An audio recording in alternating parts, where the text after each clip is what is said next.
These are tenerumi. Tenerumi in Italian is a word used to define tender greens, and I specifically used as a word for the leaves from a zucchini plant. This zucchini plant is a little bit of a disappointment because we were really hopeful that we would get some... here, where are they? Yeah, it starts there, but I think they're a bit yellowy here for our purposes, aren't they? And it goes all the way along. But if I show you here, we were really hopeful to get some of the serpent zucchinis. Serpent zucchinis are very long, very typical in Sicily. They can be up to 1 meter and this thick, and they are also very curved and so on. And they start, but then after a few days, they'll turn brown and they'll die. So I don't know what things happened to Julie. Well, I think I was a bit late getting them in, and and I don't know really. Other than that, they've had lots of water. They've had a lot of sun this year. Okay. Yeah, you live and learn. We don't give up. We're quite sheltered down here at this end of the garden, so we maybe will try again next year. Yeah. And the plan though is that I would have made a pasta con i tenerumi, which would have been a combination of the greens, the leaves, and the zucchini, which is a very typical Sicilian dish. And actually I made it with my mum on the channel last year when I was in Sicily. I'll put a video up here if you want to see the real authentic recipe. It's in Italian but subtitled in English. So what I'll do today, as I cannot use the little zucchini because they are not good, I will complement the leaves with my tennis ball size courgette, which comes from our garden, a few of the little ones. And instead of making the pasta, I will be making a risotto, a little bit of a variation and a little bit of creativity. So I'll just finish picking the leaves and I'll see you indoors and I'll show you how to make a beautiful risotto ai tenerumi. See you then. The weather is getting a little bit cooler, and I've been making more videos on the theme of Cucina Povera lately. And this is another dish which really evidences the ability for Sicilians to make something absolutely delicious from very few ingredients, and very often something that a lot of people might actually regard as waste. It's like the leaves of the zucchini. That is a very typical example. At the moment I'm going through what I've picked up from Julie's greenhouse, but anything that looks a little bit paler and not very good, I'm actually disposing of it because clearly it might spoil my dish. So also I'm removing the big stems from the bottom, as they're going to be harder to cook and not necessary. So effectively I'm only keeping the leaves, just like this.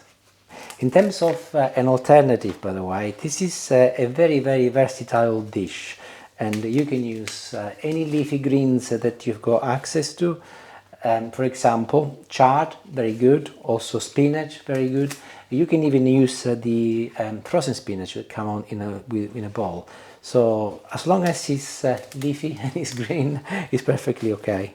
And this is a very popular dish in Sicily, especially during the summer months, where you find trucks parked on the side of the road, and that is very much what they sell. The tenerumi, the leaves from the zucchini plant, and of course also the courgettes. So I got here a generous couple of handfuls, which obviously I washed thoroughly in water, and I'm now just roughly chopping them so that they can go inside my pot.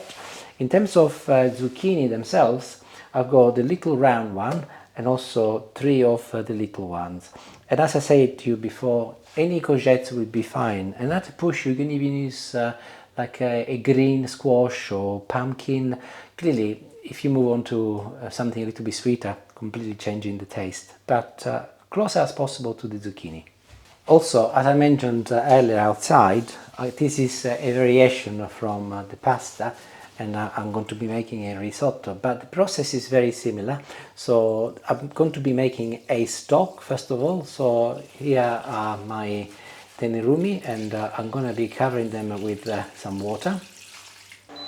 And I'll take my hob on, actually I'll place it over here so that you can see better, and I'll start chopping my zucchini next. So I'm removing the head and the bottom, and I've got 3 little ones, and I'll chop this in about 1 centimeter little cubes like this, or circles, modern cubes. And with my tennis ball size zucchini, I'll remove again the bottom and the head, and I'll chop it in half. And I'll go this way. It doesn't really matter the shape, but in my case the objective is to make them in similar size as the other ones, so they all cook at the same time. And I add everything to my tenerumi just like this. I've just peeled 4 cloves of garlic, medium size, they can go in.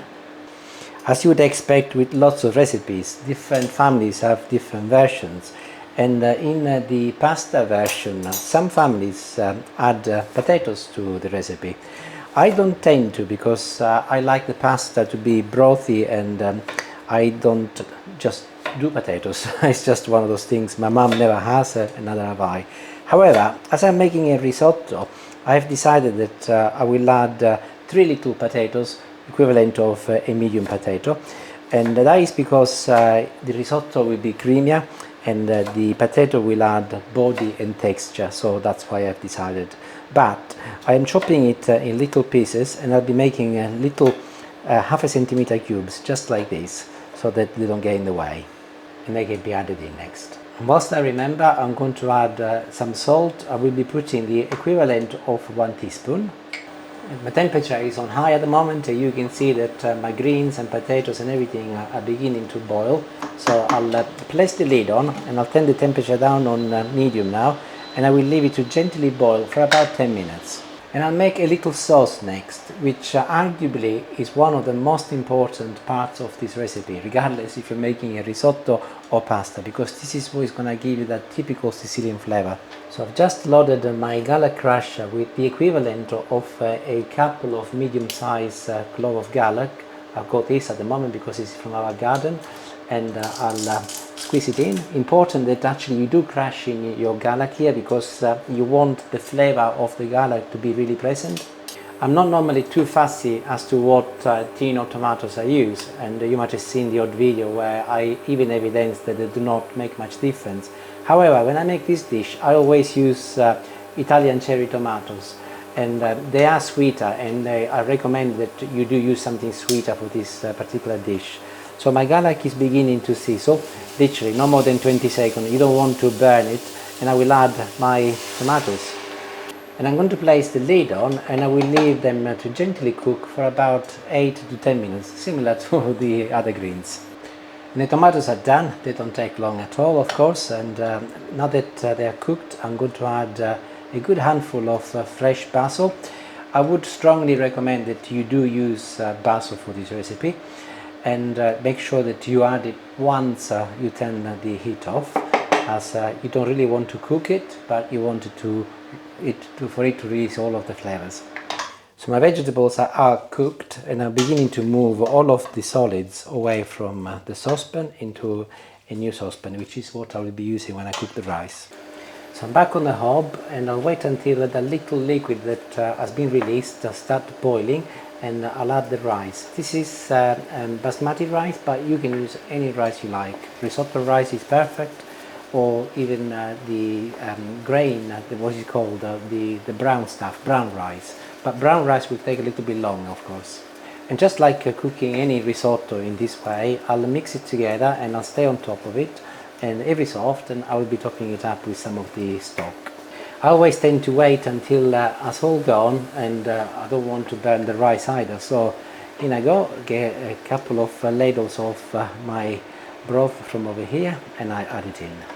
What I do, especially in the early stages of making risotto, to accelerate it, I place the lid on, and I'll turn it down onto medium-low, and I'll wait a couple of minutes at a time, remove the lid, give it a stir without the lid, wait for the water to evaporate once again. I'll put some more water, put the lid on, 2 minutes, and so on. And I find it actually cooks considerably quicker. A couple of minutes, let's take a look. You can see that it's bubbling away, it's not catching, so make sure that you go in before it dries up too much. And the rice is also beginning to change color into this beautiful light green, and I'll go ahead and I'll top it up with another couple of ladles, just like this, and I will continue until the rice is cooked. And I'm nearly there. So here is what the rice looks like, and you can see that It looks absolutely beautiful color-wise, but it's a little bit drier at the bottom. So I've got a little stock left. In my case, I like it a little bit more brothy. So I'm just going to add a small spoon or ladle of my stock and mix it together. And that is absolutely wonderful and perfect. Now, if this was pasta, it would be swimming in a broth, but it's rice. And normally I would not be adding any cheese. But as I've made risotto and I want it to be creamier, I'm going to add about 60 grams of Grana Padano. You can also use Parmigiano Reggiano. I would not use pecorino. You can use some other hard Italian cheese as long as it's mild in taste, because pecorino can be quite sharp. And also make sure that you add it once the rice is finished cooking, so that it attaches itself to the rice rather than the pan. And I'll just mix it together. Before I serve it though, I'm going to add just a drizzle of olive oil, which is exactly what I would do if I was to make the pasta version. And I'll give it one more mix.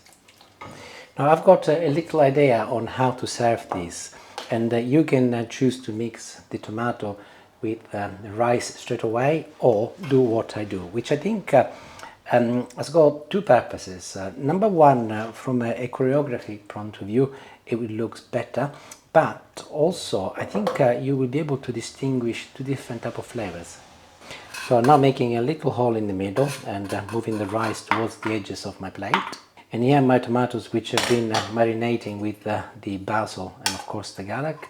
And I'm going to be adding some in the middle, just like this. Obviously I'm cooking for 2 people, so I'll do enough for 1 portion.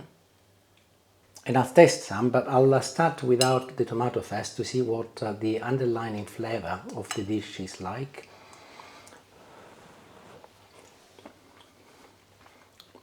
And just as it is, actually, it's a delicious meal, so you can even do it without the tomato. It's beautiful, honestly.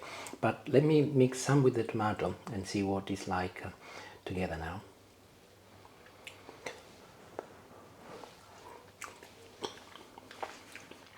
Like this is better.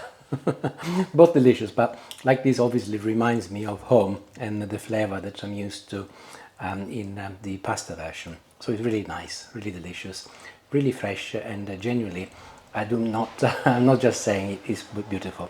Make it and let me know how you get on. And as I said, you can use any leafy greens. It doesn't have to be from the zucchini, as long as obviously they're eatable. Arrivederci, grazie and buon appetito. Ciao ciao.